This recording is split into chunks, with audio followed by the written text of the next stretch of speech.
Oh, Dia tak mau senyum. Cian. Kesian dia. Oh, Cian.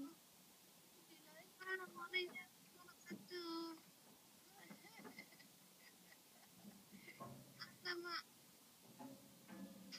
Kenapa tiba-tiba dia terseduh? Alah, kesian dia.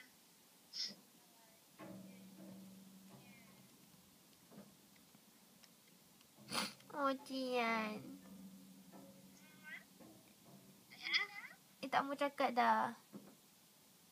Dia tak mau cakap dah.